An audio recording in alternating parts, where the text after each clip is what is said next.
चलिए शुरू करते हैं आज का विषय राज्य पुनर्गठन आयोग। इससे पहले हमने देशी रियासतों का एकीकरण और उनको कैसे कैसे श्रेणियों में बांटा वो पढ़ा। तो राज्य पुनर्गठन आयोग की बात करते हैं तो राज्य जब देशी रियासतों का एकीकरण हुआ था और इनको 4 श्रेणियों में बांट दिया गया था, तो हो क्या रहा था कि भाषा के आधार पर मतलब भाषा के आधार पर राज्य मांग उठा रहे थे कि हमको अलग अलग करो। भाषाई आधार पर बहुत विविधता हो रही थी, तो इसके लिए सबसे पहले एसके धर समिति का गठन होता है। सबसे पहला क्वेश्चन आता है एसके धर समिति का गठन किससे संबंधित है? तो राज्य पुनर्गठन आयोग से संबंधित है। इसका गठन कब होता है? 27 नवंबर 1947। डेट याद रखना, 1947 में ही एसके धर समिति का गठन होता है। संविधान सभा के अध्यक्ष होते हैं राजेंद्र प्रसाद। उनके कहने पर ये एक समिति गठित होती है कि भैया राज्यों का पुनर्गठन जो राज्य मांग कर रहे हैं तो वो सही है या नहीं है। तो एसके धर समिति 1947 में गठित हो जाती है। 10 दिसंबर 1948 को अपनी रिपोर्ट रखती है और रिपोर्ट में कहती है कि भाषाई आधार पर राज्यों का गठन संभव ही नहीं है और भाषाई आधार पर राज्यों का गठन करना गलत है। यानी ये भाषाई आधार पर राज्यों के गठन को ठुकरा देती है। फिर भाई उसके बाद फिर विरोध स्टार्ट होता है। विरोध तो चलेगा ना, जब इन्होंने मना कर दी तो फिर दूसरी एक समिति बनती है 1948 में। बहुत इंपॉर्टेंट याद रखना, 1948 में जेवीपी समिति। जेवीपी का मतलब होता है कि जवाहरलाल नेहरू, वल्लभ भाई पटेल और पट्टाभी सीतारामैया, इन तीनों के द्वारा एक समिति का गठन होता है जिसे जेवीपी समिति कहते हैं। जवाहरलाल नेहरू, वल्लभ भाई पटेल और पट्टाभी सीतारामैया ये भी चेक करते हैं कि भाषा के आधार पर राज्यों का गठन करना चाहिए या नहीं। लेकिन 1949 में ये 47 में गठित हुई, 48 में रिपोर्ट दी, 48 में गठित हुई, 49 में रिपोर्ट दी। इन्होंने भी कहा कि भाषाई आधार पर राज्यों का गठन गलत है, भाषा के आधार पर राज्यों का गठन नहीं हो सकता। अब भैया जब ऐसी इनने बात कर ली तो अब क्या हुआ? तेलुगु जो क्षेत्र हैं, तमिल तेलुगु जो क्षेत्र थे, वहां पर तो विद्रोह स्टार्ट हो गया। विद्रोह इतना खतरनाक हुआ कि उसके एक प्रमुख नेता थे रामल्लू।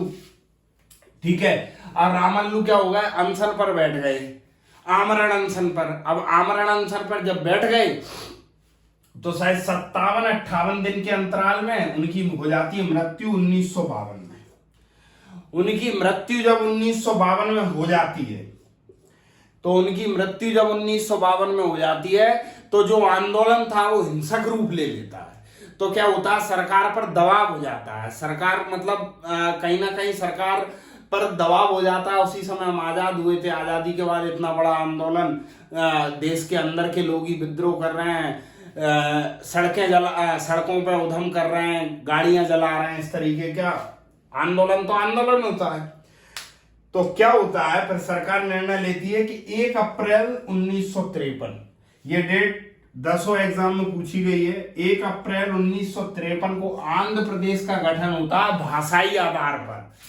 आंध्र प्रदेश का गठन हो जाता है 1 अप्रैल 1953 को भाषाई आधार पर, और इसकी राजधानी होती है कर्नूल उस समय। ये इंपोर्टेंट है, आ सकता है। 1 अप्रैल 1953 को जब आंध्र प्रदेश का गठन हो जाता है भाषा के आधार पर, अब जब तुमने एक राज्य का गठन कर दिया तो क्या लगता है, क्या विद्रोह नहीं होगा?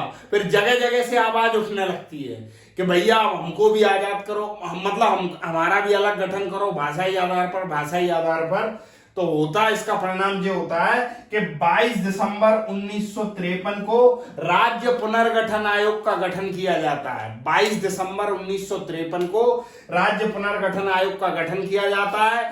फजल अली इसमें अध्यक्ष होते हैं। फजल अली इसके अध्यक्ष होते हैं। हृदयनाथ कुंजरू और के.एम. पडिक्कर इसके सदस्य होते हैं। हृदयनाथ कुंजरू और के.एम. पडिक्कर इसके सदस्य होते हैं। इसके बाद ये क्या करते हैं? तो जब 22 दिसंबर 1953 को राज्य पुनर्गठन आयोग का गठन होता है, ठीक है, फजल अली की अध्यक्षता में 2 सदस्य और होते हैं, हृदयनाथ कुंजरू और के.एम. पडिक्कर। यहां तक हम देख लेते हैं। इसके बाद देखते हैं कि ये रिपोर्ट जो आती है 30 दिसंबर 1955, 2 साल बाद 1955 में जब रिपोर्ट आती है राज्य पुनर्गठन आयोग की, तो वो ये कहते हैं कि सिर्फ भाषा के आधार पर राज्यों का गठन नहीं कर सकते, सिर्फ भाषाई आधार नहीं मानेंगे, इसके साथ साथ अन्य कारण होंगे, वित्त होगा, प्रशासनिक कारण होगा, वित्त से संबंधित कारण होगा, सिर्फ भाषा के आधार पर हम राज्यों का पुनर्गठन नहीं मानेंगे। ठीक है, अभी अपनी रिपोर्ट जब देते हैं,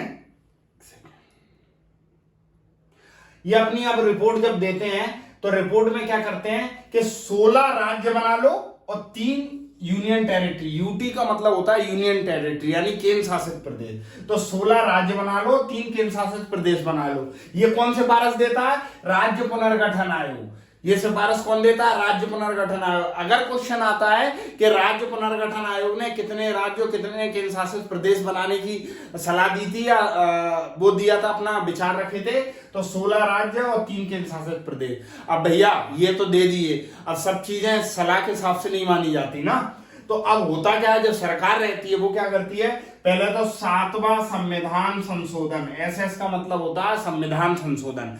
7वां संविधान संशोधन 1956 द्वारा क्या कहती है कि हम 14 राज्यों का गठन करेंगे और 6 केंद्र शासित प्रदेश बनाएंगे।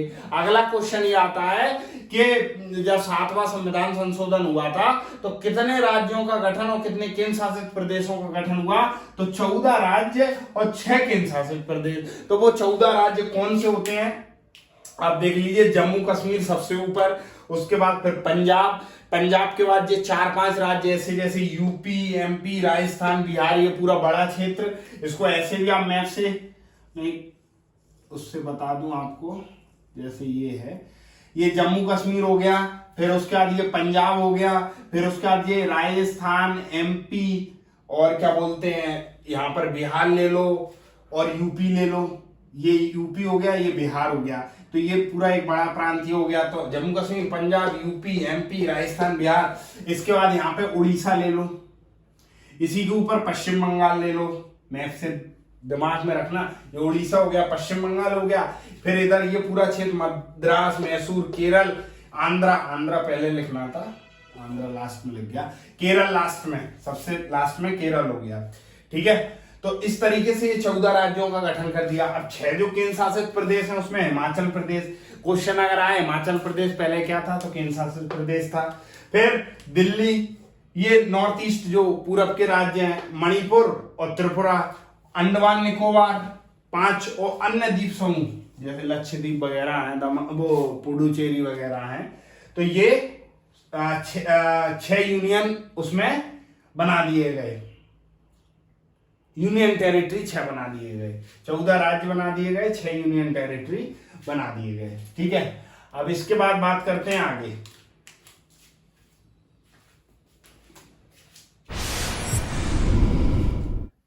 ठीक है, तो 7वां संविधान संशोधन 1956 में क्या हो गया, 14 राज्य बन गए और 6 केंद्र शासित प्रदेश बन गए। उससे लेकर आज तक जो 28 राज्य और 8 केंद्र शासित प्रदेश बने उनको देखते चलते हैं। तो 1954 में पुडुचेरी, 1954 में क्या हुआ, पुडुचेरी फ्रांस से ले लिया गया। फ्रांस की जो सरकार थी या फ्रांस की जो सेना थी जो पुडुचेरी पर शासन कर रही थी वो 1954 में छोड़ गई। और 14वें संविधान संशोधन 1962 द्वारा इसे यूटी बनाया।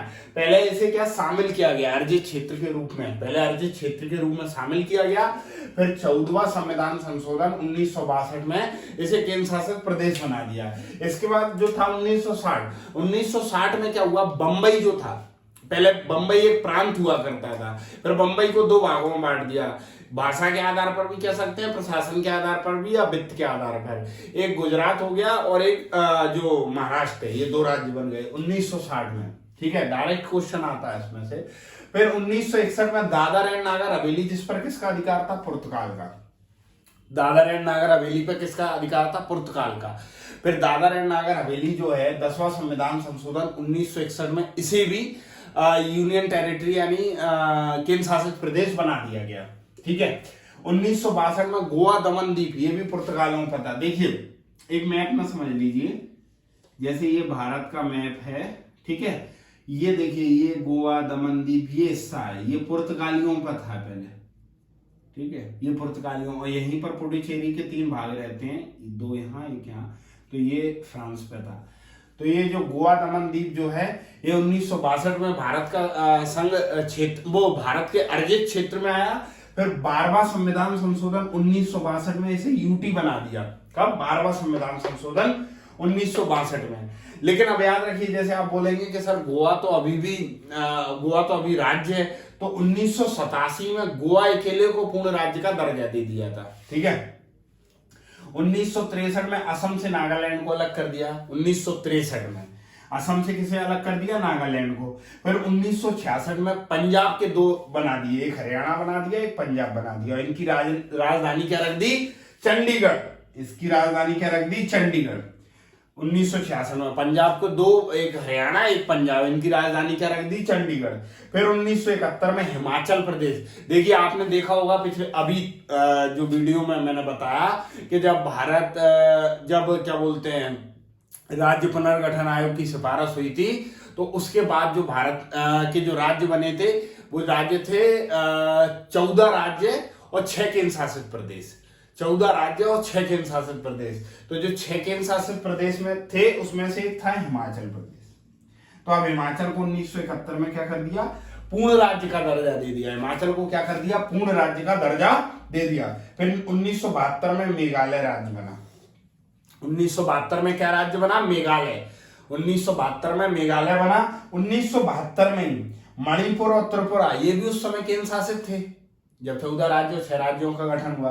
तो 1972 में मणिपुर और त्रिपुरा को यूटी से पूर्ण राज्य बना दिया। 1972 में मणिपुर त्रिपुरा को यूटी से पूर्ण राज्य बना दिया।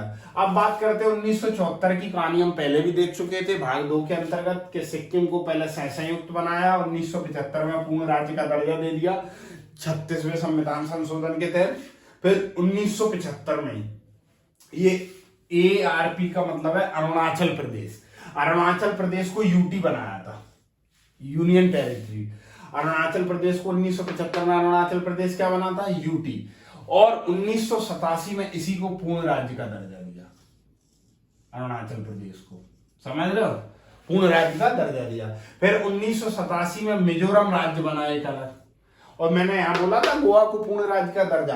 तो 1987 में 3 चीजें याद रखना कि एक तो अरुणाचल प्रदेश को पूर्ण राज्य का दर्जा दिया, गोवा को पूर्ण राज्य का दर्जा दिया और मिजोरम राज्य बना। तो तीनों। अब फिर ये नवंबर 2000 की घटना है, ये 3 घटनाएं, इनको सीक्वेंस से याद रखना। 1 नवंबर को MP से छत्तीसगढ़ अलग हो गया। 9 नवंबर को यूपी से उत्तराखंड अलग हो गया। UTT का मतलब यूपी से उत्तराखंड। और 15 नवंबर को बिहार से झारखंड अलग हो गया।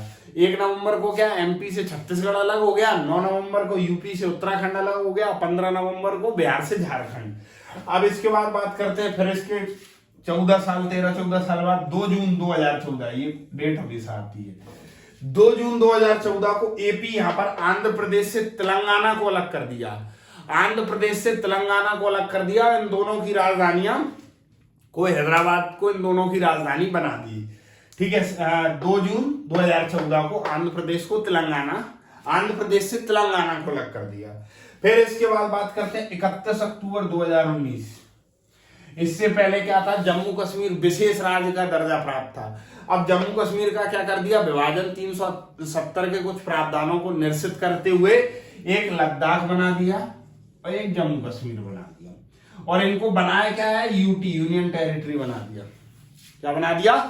Union territory. 31 अक्टूबर 2019 को लद्दाख और जम्मू कश्मीर। अब लास्ट जो है सबसे latest 26 January 2020 Dadra Nagar Haveli and दमन दीप को मिलाकर एक बना दिया 26 जनवरी 2020। तो इस तरीके से राज्य पुनर्गठन आयोग से लेकर वर्तमान राज्यों का अस्तित्व कैसे कैसे आज भारत के 28 राज्य बन गए और 8 UT यानी केंद्र शासित प्रदेश बन गए, उनके बारे में हम संपूर्ण जानकारी समझते हैं।